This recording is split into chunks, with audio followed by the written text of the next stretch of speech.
Hello everyone.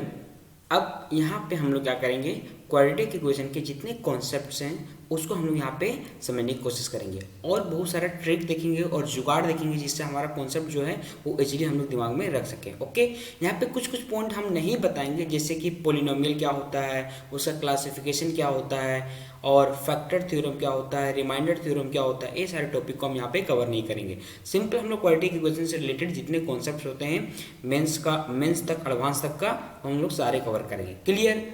चलो, और यहाँ पे कोई भी प्रूफ नहीं देखेंगे, हम पहले क्लियर कर दे रहे हैं। ओके, चलो अब हम लोग स्टार्ट करते हैं।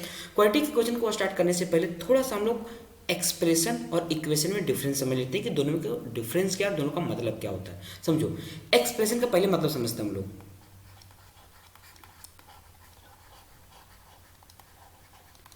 एक्सप्रेशन का मतलब ये होता है, एक्सप्रेशन जो है वो आइदर किसी नंबर से, आइदर कोई नंबर होगा या फिर कोई वेरिएबल होगा या फिर कॉम्बिनेशन ऑफ नंबर और वेरिएबल होगा।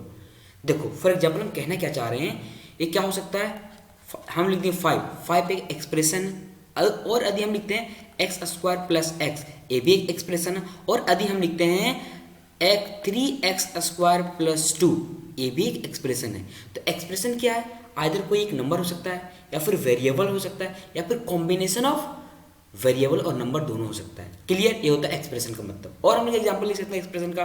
फॉर एग्जाम्पल इसे हम लिख सकते हैं 10x⁵ plus 4x⁵ plus 2x+3, ये हमारा क्या एक्सप्रेशन है। समझ में आ रही है? चलो हम लोग समझते हैं इक्वेशन का मतलब क्या होता है। देखो इक्वेशन जो होता है ना वो एक्सप्रेशन से ही बनता है। अब लोग कैसे, देखो जब हम लोग दो एक्सप्रेशन को ना एक दूसरे से कनेक्ट करते हैं, किसके थ्रू, इक्वल टू साइन के थ्रू कनेक्ट करते हैं, तब वो बन जाता है इक्वेशन। तो हम कहना क्या चाह रहे हैं, पहली बात समझना, जब हम लोग दो एक्सप्रेशन को एक दूसरे से कनेक्ट करते हैं, किसके थ्रू, इक्वल टू के साइन के थ्रू, तब हम लोग उसको बोलते हैं इक्वेशन। फॉर एग्जाम्पल यदि हम बोलेंगे कि x square plus x is equal to 2x+3, ये एक एक्सप्रेशन है, ये भी एक एक्सप्रेशन है। ये दोनों किसके थ्रू कनेक्ट किए, इक्वल टू के साइन के थ्रू कनेक्ट कर दिए, तो ये हमारा क्या बन गया, ये हमारा बन गया इक्वेशन। पल्ले पड़ा? समझ में आ रही है? और एग्जांपल लेते हैं। फॉर एग्जांपल लेते हैं, हम लोग क्या लेते हैं, 5x³ plus 4x² plus 3 is equal to 4। Clear? तो ये भी क्या हो गया, एक इक्वेशन होगा। क्यों? क्योंकि ये हमारा क्या है, एक एक्सप्रेशन है और ये भी हमारा एक एक्सप्रेशन है, और दोनों को हम लोग कनेक्ट कर दिए, किसके थ्रू कनेक्ट कर दिए, इक्वल टू साइन के थ्रू, तो हमारा क्या बन गया, एक इक्वेशन बन गया। पल्ले पड़ा? चलो कुछ और एग्जांपल लेते हैं ताकि आपको थोड़ा इक्वेशन के बारे में और समझ सको।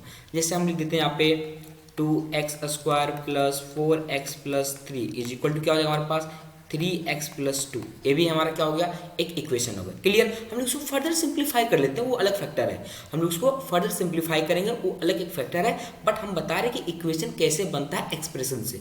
दो एक्सप्रेशन को यदि हम लोग इक्वल टू साइन के थ्रू कनेक्ट कर देंगे तो हमारा बन जाएगा वो इक्वेशन। दैट्स इट, और कुछ भी दिमाग में नहीं रखना।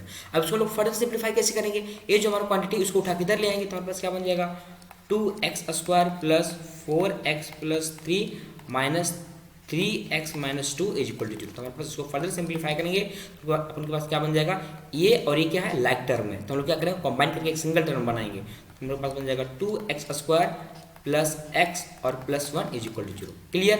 ये हमारा क्या हो जाएगा, ये हमारा हो जाएगा इक्वेशन। क्लियर? चलो हम आपको इक्वेशन और एक्सप्रेशन में डिफरेंस बता दिए हैं और दोनों का मतलब भी बता दिए। अब हम लोग आगे बढ़ते हैं, जो टॉपिक को हम लोग को सीखना है, क्वाड्रेटिक इक्वेशन। क्लियर है? तो हम लोग स्टार्ट करते हैं क्वाड्रेटिक इक्वेशन से। सपोज करते हैं, जस्ट अ सेकेंड,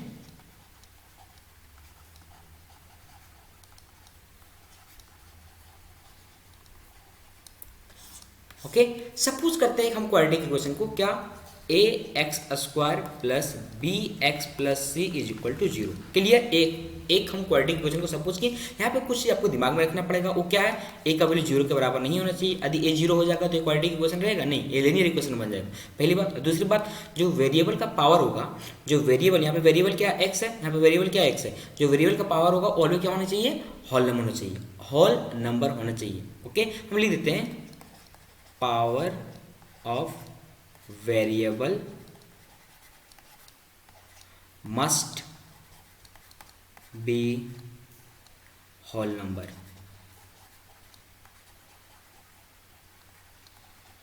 क्लियर। चलो हम लोग आगे बढ़ते हैं फर्दर। तो ये हमारा हो गया क्वाड्रेटिक, ये हम लोग क्वाड्रेटिक इक्वेशन एज्यूम कर लिए। ओके, अब मानते हैं इसका रूट क्या, हम मानते हैं इसका रूट है एक अल्फा है और दूसरा रूट क्या हमारे पास बीटा है। क्लियर।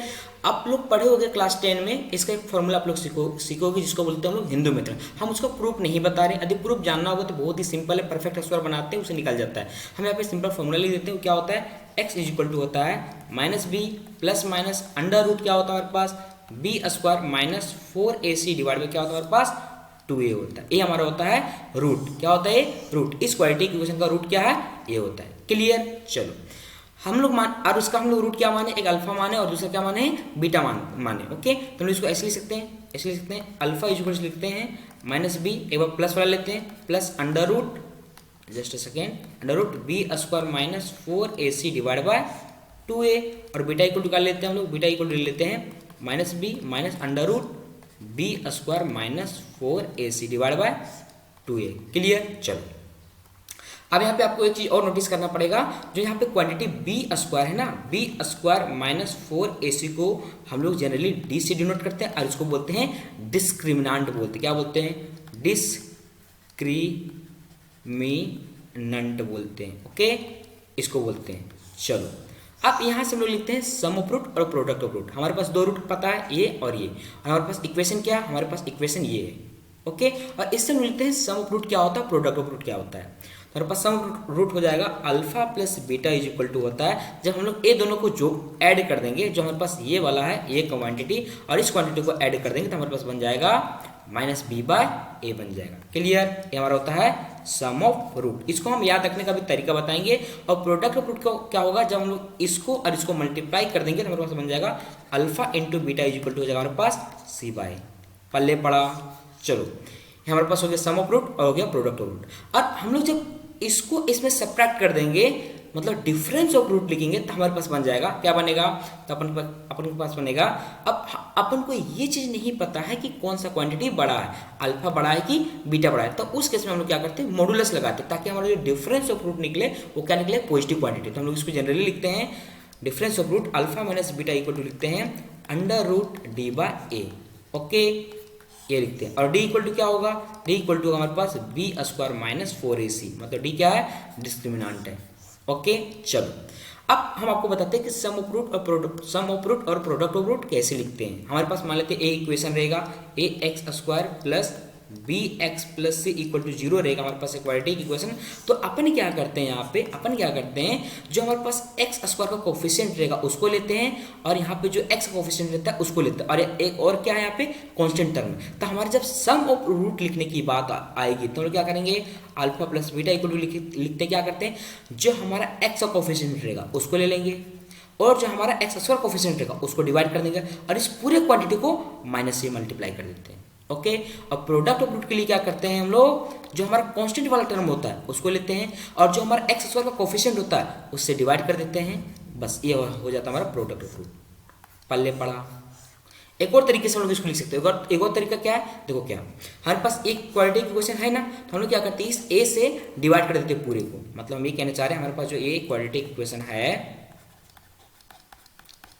इसको हम लोग क्या करते हैं ए से डिवाइड कर देते हैं, पूरे को ए से डिवाइड कर देते हैं। तो हमारे पास क्या बनेगा x square plus b by a x plus c by a is equal to 0 बनना है। ओके, तो हम लोग क्या करते हैं यहाँ लेते हैं प्लस माइनस और प्लस। ओके, तो हम लोग जब सम ऑफ रूट लिखना रहता है तो इसको छोड़ देंगे, जो हमारा हाईएस्ट डिग्री होगा उसको छोड़ के जो उसके जस्ट बगल वाला होगा उसको लेंगे और उसको हम लोग माइनस से मल्टीप्लाई कर देंगे। तो हमारे पास होता है सम ऑफ रूट क्या हो जाएगा अल्फा प्लस बीटा इक्वल हो जाएगा बी बाय ए और इसको क्या करेंगे हम लोग माइनस से मल्टीप्लाई। क्लियर। और जो हमारा कांस्टेंट टर्म होता है लास्ट वाला कांस्टेंट टर्म, ये जो हमारा कांस्टेंट टर्म होता है जिसमें हमारा वेरिएबल का टर्म नहीं रहेगा उसको हम लोग बोलते हैं प्रोडक्ट ऑफ रूट। तो हमारे पास क्या हो जाएगा अल्फा इंटू बीटा इक्वल ले लेंगे हम लोग सी बाय। पल्ले पड़ा। चलो ये इसका तरीका था। हम लोग थोड़ा सा और आगे बढ़ते हैं। यदि मान लेते हैं कि हमारे पास क्या रहेगा रूट्स गिवन होगा, क्या रहेगा रूट्स गिवन रहेगा और बताओ और बोलेगा कि बताओ क्वाड्रेटिक इक्वेशन क्या होगा। सपोज करते हैं हम लोग लिखते हैं पॉइंट नंबर 1 में क्या, यदि सपोज करते हैं हमारे पास रूट अल्फा और बीटा क्या है गिवन है और बोलेगा बताओ क्वाड्रेटिक इक्वेशन क्या होगा। तो उस केस में हम जो फॉर्मेशन करते हैं क्वाड्रेटिक इक्वेशन का उसका दो मेथड से करते हैं। हम पहले बताते हैं m1। तो m1 क्या होता है, जो हमारा रूट रहेगा उसको लिखेंगे x minus alpha into x minus beta is equal to 0 करेंगे, इससे हमारा क्वाड्रेटिक इक्वेशन बन जाएगा। सिंपल क्या है, जो हमारा रूट रहेगा उसको माइनस में लेके एक्स के साथ रखेंगे और फिर जो एक और रूट रहेगा उसको माइनस में लेके एक्स के साथ रखेंगे और फिर दोनों को मल्टीप्लाई कर देंगे तो हमारा क्वाड्रेटिक इक्वेशन बन जाएगा। ये था हमारा m1। और m2 क्या बोलता है, m2 हम लोग ऐसे लिखेंगे एक्स स्क्वायर माइनस लगाएंगे और जो हमारा रूट रहेगा वो दोनों को जोड़ देंगे, मतलब सम ऑफ रूट लेंगे यहाँ पे, क्लियर, इंटू एक्स करेंगे प्लस क्या करेंगे, प्रोडक्ट ऑफ रूट लेंगे, प्रोडक्ट ऑफ रूट लेंगे और इक्वल टू क्या कर देंगे हम लोग, इक्वल टू कर देंगे 0। मतलब ये कहना चाह रहे हैं हम लोग दूसरे मेथड से कैसे लिखेंगे, हम लोग लिखेंगे यहाँ पे x square minus alpha plus beta into x plus alpha into beta is equal to 0। ये हमारा बन जाएगा फॉर्मेशन ऑफ रूट। हम लोग इस टाइप से कर सकते हैं। पहले पढ़ा, हम लोग देखते हैं next point, nature of root. Okay, nature of root देखते हैं। क्लियर, हम लोगों ने क्या देखा था, हम लोग देखे थे कि x इक्वल टू क्या था, minus B plus minus under root b square minus 4ac divide by क्या था हमारे पास 2a। और इसको क्वांटिटी को क्या बोलते हैं हम लोग, इस क्वांटिटी को बोलते हैं क्या, d, डिस्क्रिमिनेंट बोलते हैं। तो हम लोग इसको कैसे लिख सकते हैं, इसको ऐसे लिख सकते हैं x is equal to minus B plus minus under root D divide by 2a। Okay, अब अपन क्या करते हैं, नेचर ऑफ रूट देखते हैं, वो किससे डिसाइड होगा, इस d की वैल्यू से डिसाइड होगा। किससे, इस d वाली वैल्यू से डिसाइड होगा। कैसे होगा देखो, यदि मान लेते हैं पहला नंबर में यदि d का वैल्यू क्या हो जाएगा, पॉजिटिव होगा, तो हमारा रूट क्या होगा, रूट होगा हमारा रियल होगा, रियल एंड डिस्टिंक्ट होगा, या फिर इसको बोलते हैं अनइक्वल भी बोल सकते हैं हम लोग, क्या बोल सकते हैं, अनइक्वल। और यदि मान लो हमारा 2 नंबर में d इक्वल टू क्या हो जाएगा 0, तो हमारा क्या होगा, रूट रियल होगा, क्या होगा, रूट रियल होगा हमारे पास, रूट रियल होगा लेकिन क्या होगा, एंड इक्वल होगा। ओके, और थर्ड पॉइंट क्या था हमारा, यदि मान लेते डी क्या होगा, लेस देन 0 होगा, तो हमारे पास क्या होगा, रूट हो जाएगा हमारे पास इमेजिनरी हो जाएगा। पल्ले पड़ा, चलो थोड़ा और समझते हैं। अब कभी कभी क्या होगा ना, नेक्स्ट पॉइंट देखते हैं हम लोग, कभी कभी क्या होगा कि हमारा एक रूट गिवन रहेगा। सपोज करते हैं पॉइंट नंबर 2 देखते हैं हम लोग, क्या देखते हैं, पॉइंट नंबर 2 देखते हैं। यदि कभी कभी क्या होगा ना, एक रूट गिवन होगा। सपोज करिए मान लेते हैं कि ए हमारे पास क्वाड्रेटिक इक्वेशन है, ठीक है, ये हमारे पास क्वाड्रेटिक इक्वेशन है और इसका ना एक रूट, पॉइंट नंबर 1 में देखते हैं, इसका एक रूट गिवन रहेगा p plus under root q. हमारे पास एक रूट a, हमारे पास एक रूट मान लेते हैं alpha equal to a given. Okay, तो उस केस में जो इसका दूसरा रूट होगा ना, उसका जो दूसरा रूट होगा बीटा, वो ऑटोमेटिक क्या हो जाएगा, इसका कंजुगेट हो जाएगा। मतलब इसका दूसरा रूट ऑटोमेटिक हो जाएगा p minus under root q हो जाएगा। पल्ले पड़ा, जब हमारे पास एक रूट रहेगा इरेशनल, क्या होगा, इसको क्या बोलेंगे, एक रूट हमारे पास क्या रहेगा, इरेशनल होगा, तो उसका जो दूसरा रूट होगा ऑटोमेटिक उसका कंजुगेट हो जाएगा। क्या है, इरेशनल है। ओके, और दूसरा पॉइंट समझो, यदि इसका कोई एक रूट क्या होगा, कॉम्प्लेक्स होगा, मतलब alpha is equal to a plus iota b होगा। यदि हमारा दूसरा एक रूट क्या होगा, कॉम्प्लेक्स होगा, कॉम्प्लेक्स, तो जो उसका दूसरा रूट है ना, दूसरा रूट ऑटोमेटिक उसका कंजुगेट हो जाएगा, मतलब बीटा इज इक्वल टू हो जाएगा, जो यहाँ पे आयोटा के जो बगल वाला रहेगा उसका साइन चेंज कर देंगे, और यहाँ पे जो स्क्वायर रूट रहता है उसके बगल वाला साइन चेंज कर देते हैं। ये नोटिस करना, आप दिमाग में रखना, ठीक है। जहाँ स्क्वायर रूट रहेगा उसके बगल वाला साइन चेंज कर देंगे, और यहाँ पे आयोटा रहेगा उसके बगल वाला साइन चेंज कर देंगे, तो इसका दूसरा रूट हो जाएगा a माइनस आयोटा बी। पल्ले पड़ा, समझ में आ रही है।